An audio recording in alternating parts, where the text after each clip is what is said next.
This is Outside the Box. Standing by to join me is guitarist and writer Yvette Young. And we met when she was being honored at the recent She Rocks Awards in Anaheim, California. I'm really excited to have her on the show. Welcome. Thank you. It's an honor. Thanks for having me. How did it feel to be up there getting honored? I've been actually following you on Instagram, so I was excited to meet you. Oh, it's great to meet you as well. It was surreal. I was telling interviewers that like the last time I had been to She Rocks award ceremony, I was just an attendee and I was kind of just going to support friends, women in Mhm. general. And I remember being really inspired by some of the speeches that I heard, and I just didn't think that the next time I'd be there would be as an honoree giving a speech. It was my first speech ever, so it was definitely surreal, and I felt really honored, blessed. Amazing. I love the event because of how much Laura Whitmore, she supports women over the years and it's Mhm. really grown. And then to be able to get together after not being able to get together for several years was really powerful. Yeah, I'm so happy that it's kept on going. 10-year anniversary is a great milestone. Yes, So definitely. Now, I want to back up because I was reading online that your parents are both really musical. Is that really where it all started for you? I know you were like, what, 4 when you started playing an instrument? yeah, I started piano when I was 4 and violin, and then I played in some orchestras, and then guitar was definitely my newest thing. My dad uh, does some composing, and he was a conductor for a while, Mhm. but um, definitely they were pushing me to be more classical, and I had other plans in mind. Yeah, how's that going? It's pros and cons for sure, but Exactly. it just feels good to like carve my own path. Yes. You really are. I was also noticing that you're not very traditional, which is wonderful. You have your own tunings, and how did you find your own style and gain that confidence to go that direction? Um, I basically got the alternate tuning thing from a lot of bands I was listening to at the time, like Toe, American Football, Hmm. TCNG. And then I was like, so you can tune the guitar to whatever you want. And then I was like, well, then it makes a lot of different harmonies more accessible and possible. Yes. And I taught myself based off of learning other people's music. And then I would be like, oh, that's a cool thing. And then I'd like try to write something around that. That's Hmm. how I started writing my own music. Actually, I started writing my music when I was um, before the alternate tuning thing. I was just kind of playing more traditional standard stuff. But I was in the hospital and I was using it as a way to kind of find an outlet and journal. And it was therapy for me. But then as soon as I discovered the worlds of alternate tunings, I never looked back.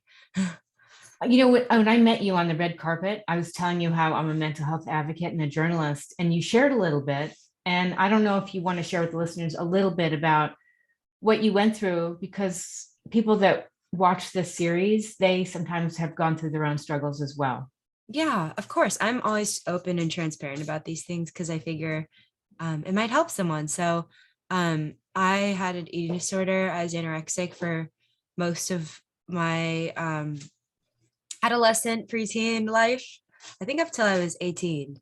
Wow. And I was hospitalized a bunch. I had basically lost so much weight that I wasn't really, my heart wasn't functioning properly anymore. Whoa. And while I was there, they had me on a strict diet, like essentially force fed every day. And then there's a therapist. But the one thing that helped me the most was actually being able to play guitar. I had an acoustic guitar with me, so I would kind of write lyrics at the time based off of how I was feeling.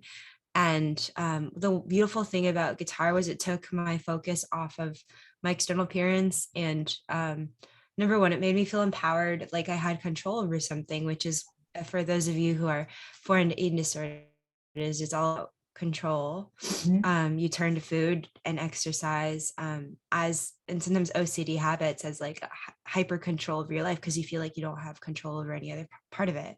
Sure. So for me, I started to hyper focus on guitar, um, and it just improved. It made me feel like I had a voice. It made me feel like I had a say in something. It was just like a really empowering thing to feel like I could do something with my hands. So it kind of Amazing. shifted my focus to what I can create, what I can dream up with my mind, rather than what it looked like. And I think everything else just naturally fixed itself with therapy and Amazing. just being able to have artistic outlets. Yeah. That's that flow state in positive psychology Uh-huh. that you got Yeah. I into. I love that. That's what I aspire for all the time. Mhm. Tell me about your technique, how you maybe you were influenced by people, but you do a lot of tapping, and it's so magical to watch. Um, Thank you. I basically think that I play that way mostly because I started on piano, and for me this is more comfortable Ah, than like, yes. so, Yeah. and also I was trying to sound as full as possible as one person because at the time I didn't have a band. Um, and that was pretty much my solution. Like I'd hear these harmonies and melodies in my head. I was like, well, the only way I can do that is if I'm like Tapping. finger picking and tapping here and then like doing other stuff. And yeah, these days I tap a lot less because I have a band, but yeah, it's pretty much, this is more natural, far more natural for me. I actually play guitar, and I've been listening to a lot of Joe Satriani and watching his Yeah. technique. And but I did discover you on Instagram. I was watching you play. I love all of your snippets. Has it always been comfortable kind of get out there on Instagram and play? Yeah, that's actually, I mean, I started just posting stuff to Facebook Hmm. with no intention.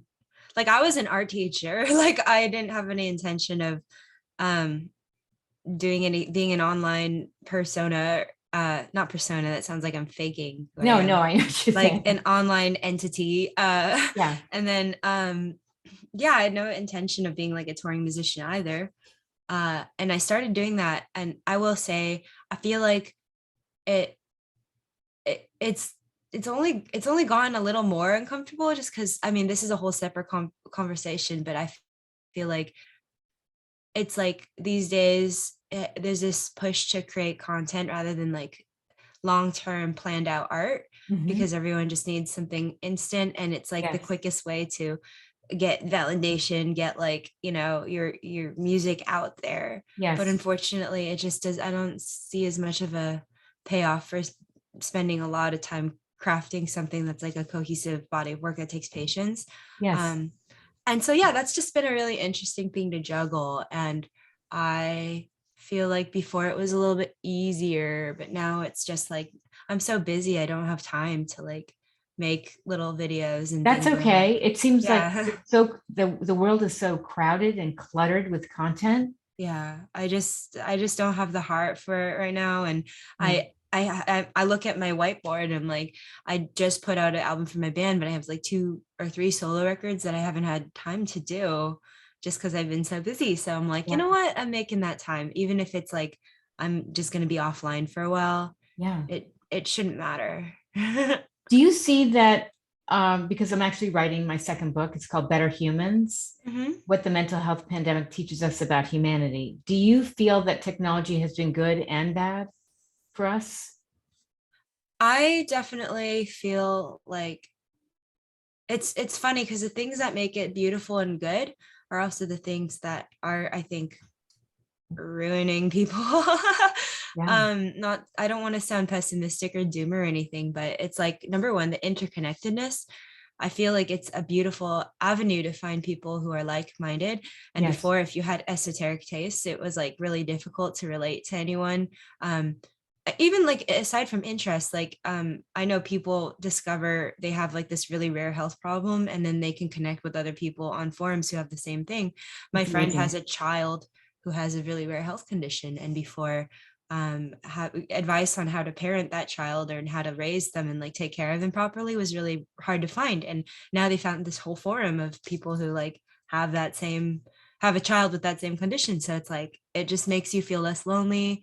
I think resources are much accessible. We live in a time where you can teach yourself anything if you have the right attitude. It's true. There's just unlimited resources, but I think that same unlimitedness is a little bit, I think it creates for just overstimulation in general. I'm like a highly sensitive person, so I get like overwhelmed and bombarded very Right. easily. Um, so I feel like these days it's just an information cesspool a little bit. Like there's like so much stuff going on I constantly. agree. Trends, just like people hop on it and then hop off of it. Like there's no loyalty, there's no commitment to like a certain thing. Um, it's just I see it in my own life. I feel like I'm too visible sometimes and I'm too accessible. So it's like I don't think we're meant to know more, like have so many social connections. It's I great, agree. but it Yeah. like is, as someone who like wants to be present with everyone and wants to, I really like want to listen to what people have to say and be authentic and not just give like a cookie cutter response. Like Yeah. it's just very anxiety inducing. I think also, I was just talking to my friend about this yesterday. It's so easy now to like doctor things and change how you look. So a lot of people struggle with self-image, be it physical appearance or even like, you Yes. know, being able to like do a certain thing on guitar or whatever. People like doctor their videos all the time. So Do they it, really? well, yeah, people speed things up. There's like whole scandals on like people who've been Wow. like, it's just, I think there needs to be more of like a shift to self-acceptance. And I see that happening in certain like smaller movements on the Hmm. internet. Like, Hmm. for instance, not posting photoshopped bodies for women. I Right. think that's really, really cool and great. Yeah, I don't know. I think it's like a beautiful thing, but I think just it's too chaotic and there's no regulation, not regulation in like a censorship way, but there's Yeah. just like you can do anything on the internet Right. and Well, you and can, it's affecting people's mental health. Let's yeah, face it. It really is. absolutely. Yeah. You I know, think everyone should, there should just be a holiday where there's like no internet for like a imagine day. that if Instagram, TikTok were like, sorry, we're shutting down so you can all take a mental health day and be mindful and connect. Imagine if that happened during quarantine, how like I feel like a lot of people would be freaking out, but I also I think it would be know. it would have been like really good for a Can you lot of people imagine too. the Yeah. blackout? Yeah. Oh, things got so hostile and like weird on online. I feel like during that time I was just like, I need to step away. People are so like hateful right now. I know. I agree. I agree. And I've really tuned into the fact that we need to be more thoughtful and connected because people have felt so depressed, anxious, et cetera, et cetera. And now with people having been remote, it's hard for them to be back in person and be comfortable. It's Yeah. awkward, you Oh know? yeah, I felt that. I just came back from a tour and I remember this is kind of embarrassing, but like I was like the first thing I did was play a festival. And I remember there was a moment where I was packing up my stuff. I had played an okay set. I think my amp was having issues. And Okay. then there's someone who's just hitting a cymbal, like a crash cymbal really loud behind me. And it was like making me wince. And then somebody ran over and was like, my mom just died of cancer. And I was just like, so, and then people were like, talking at me and then I felt Right. so overwhelmed, like I Yeah. hadn't been in this like insane like you need to Yes. absorb all this stimuli environment in 2 years, so I just started crying and then I I don't like blame you. I was just like and my like I was like I need to go to the van. I just sat there. Yeah. I know. I sometimes you just need to be alone and recharge. I do. Yeah, yeah, Yeah. definitely. It's too much stimulation, you know? Yeah. So tell me about, I mean, you're also an artist. You're telling me about that. How long were you teaching art for? I think about like 5 years of my life. I still Mhm. love it. Like I wish I had more time for it. I was doing mostly like after school enrichments and then um summer, I did a lot of like summer camps Mhm. and things like that too. Art's amazing for mental health. Absolutely amazing. Yeah, absolutely. I think Yeah. like it's hard not to, it's hard not having so much time for visual arts these days, but I try to find time here and there to do it. Hopefully I can make that time this year. Are you illustrating instruments as well? Yeah, I don't know if it's hanging. Oh, that one right there. I painted that one. Is there any I way we could see a close up or you could just maybe bring it over? Would you mind? Yeah, yeah, of I would course. love to see it.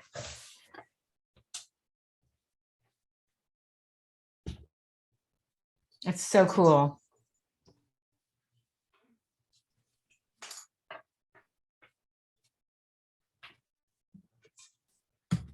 Wow.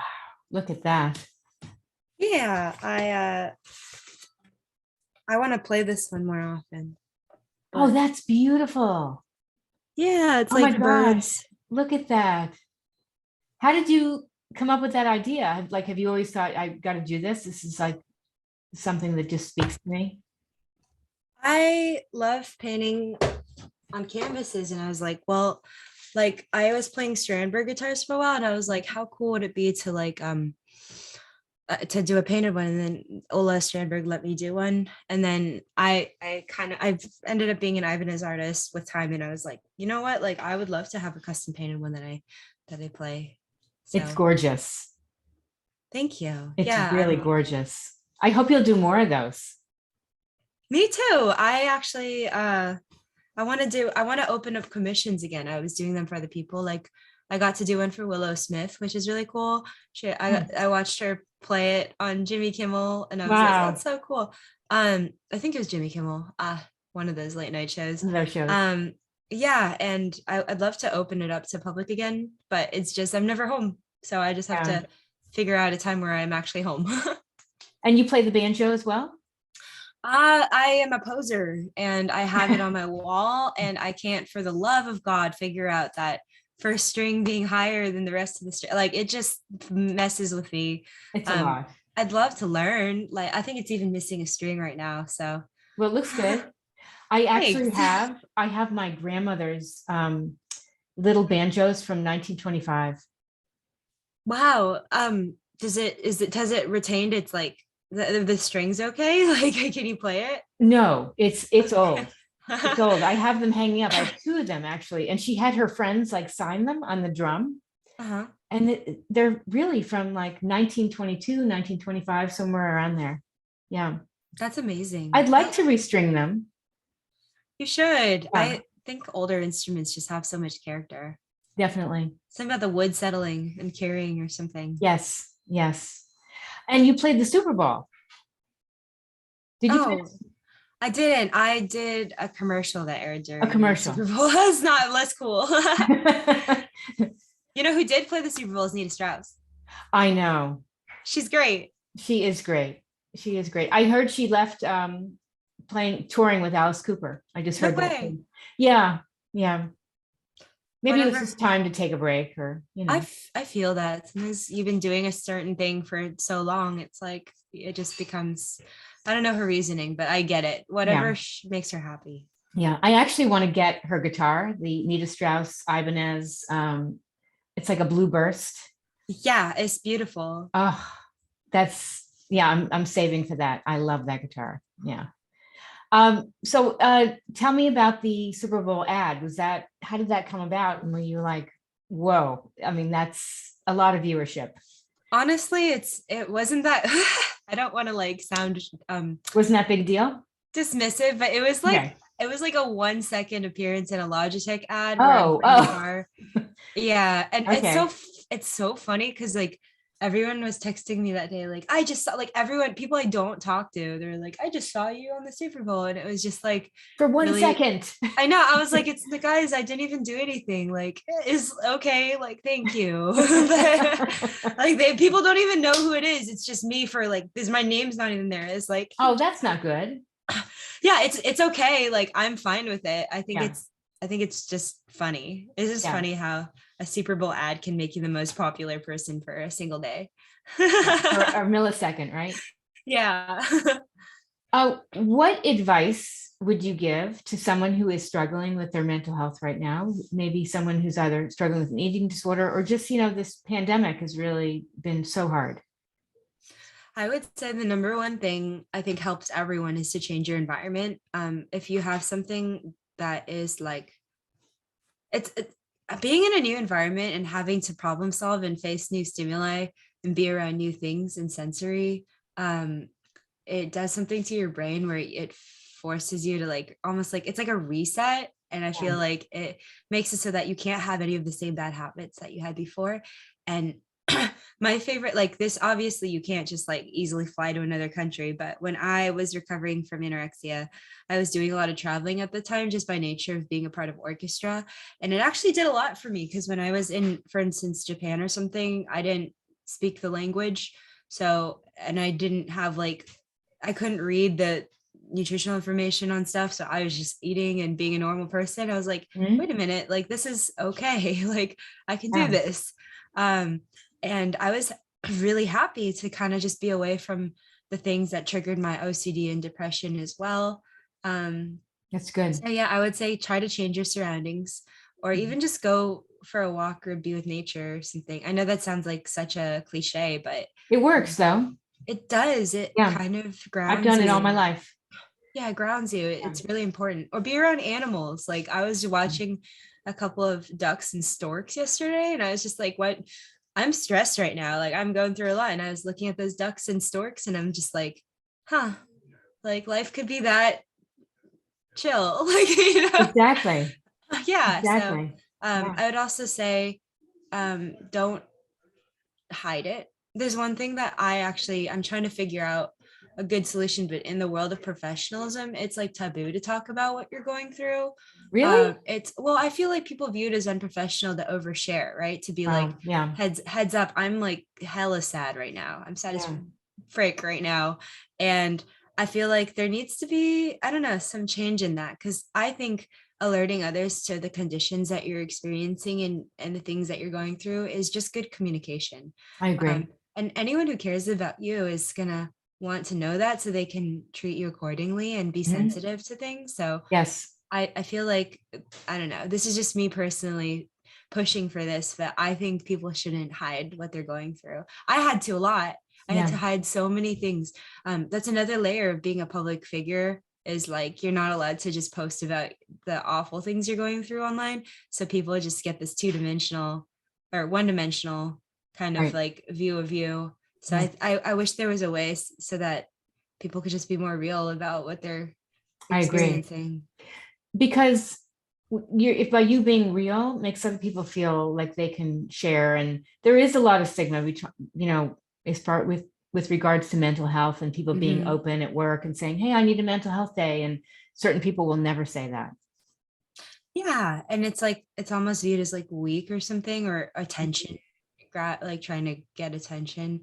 But I think yeah, I've done enough like albums and photo shoots where I had to like put on a fake smile and it was like hurting me on the inside to a Wow. point where I feel like I just don't want to do that anymore. And I want to Yeah. be really transparent and honest, because if Yes. everyone hides, then I feel like compassion just disappears. And Definitely. yeah, it just makes for a really mentally clouded space. I agree. And if you're brave enough to open up, the person receiving that might just give you a not a physical hug, but maybe something that you need. You never know how you'll connect in a new way with somebody if you're open. Yeah. I mean, I'll give you an example. There have been many times where I've spoken with students that are struggling because they felt very isolated and depressed, missing milestones, but Yeah. giving them the space to just listen to how they're feeling, and maybe brainstorming or whatever, just being present for them and being mindful of that is sometimes all somebody needs. I agree. Yeah. Yeah. Like me being open about my eating disorder and everything, like I could have hid that and just pretended like my childhood was perfect. But um I think a lot of people actually come to my shows and they're like, I know what you went through. Oh my gosh, even in the bathroom at She Rocks, a parent came up to me and was like really real about what her daughter was going through. So that was really profound for me. I'm like, wow, it's giving people hope. Yeah. That's what music does. Yes. Yes. I will share something with you. Growing up, my mom was very into looks, and you need to only eat a certain number of calories, and you have to go to this modeling school, and they would literally measure my body parts, Oh my my gosh. thighs, and it was so much pressure. Like they're like, your thighs need to be this size, and you need to do this, and you need to be this weight. And so I would stop eating, and I would start taking diet pills, and it Wow. became this terrible cycle of addiction. I was not anorexic, but I was not heading down a good path at all. And Yeah. I didn't tell anybody. Yeah. And Yeah. not to mention, like, these are things you have no control over. Some people's No, bodies just don't grow certain ways. Not everyone has a thigh gap. Not everyone has like that a was not tiny me. waist. Like, yeah, like it's No. and also just the focus on external appearance. Like your body, ages, and that's beautiful and it's very natural, and you sometimes can't help that. So it's like, if you're going to be attached to looking a certain way forever, Mhm. like that's going to just lead to feeling empty. So you have to find ways to like Yes. embrace yourself. Yes. I read a really interesting article a while ago. I'm going to have to look it up, about a woman who wrote about her thighs. Mhm. It was in the New York Times. And it was like, years ago when I was younger, I used to hate my legs. I hated my thighs. Now that I'm older, I realize they have given me such strength to carry me through life with all the things I've wanted to do, from hiking and this and that and the other thing, and having a kid. And she comes, full circle into being so thankful for the body she was born with. Whereas when you're younger, you're like, oh, I want to look like her because she's skinny, you know. Yeah, I think Yeah. it's just a lot I think it's also just like the way culture makes people like beauty standards and Oh, stuff, like yeah. the things that people want. If you look in history, it just changes so much. And I think I'm optimistic now because there seems to be a push for diversity, and I love that. Right. I definitely, when you look at advertising, it's Yeah, changed so much. yeah, definitely. Yeah. All kinds of sizes and people. It's cool also seeing Finally. other Asian people in campaigns and stuff. I love that. Yes. Finally. Yeah. Finally. Where can people find out more about you? I am on Instagram mostly, Yvette Young. I don't have a TikTok. Someone made me a TikTok, but it's not me. Okay. I have a YouTube channel that I rarely post to. um, yeah, I have a band called Covet. I am probably gonna end up a new album's coming out for my band, but I think I'm gonna do a push to do more solo stuff. That's a promise to myself. Good. Good. And you're based out of where? LA? I'm in the Bay Area. Okay. And any tours or anything coming up, or anything virtual? I have a UK tour in a few weeks, which I'm excited for. Nice. And then I'm going to be I'll see people at Andy McKee camp in a few weeks. And then I'm doing Vi Academy at the beginning of August before the Okay. tour. And then I think we have a new record coming out. So it's going to be a lot of prep for that. And what is the Andy McKee? That's a camp. It's called Musicarium. Okay. It's just a bunch of people with acoustic guitars chilling and talking about musicality. Very cool. Is it all ages, or is it just? Yeah, I believe so. Wow. All right. All right. Cool. Maybe I'll put some links up on the show blog. Yeah, awesome. Yeah, it's a fun time. It's cool to be able to just be an educator at these sorts of events. Well, I want to thank you so much. I've really enjoyed getting to know you and hearing your backstory, and just really inspiring. I appreciate you taking the time. Yeah, of course. Thank you for having me. My pleasure.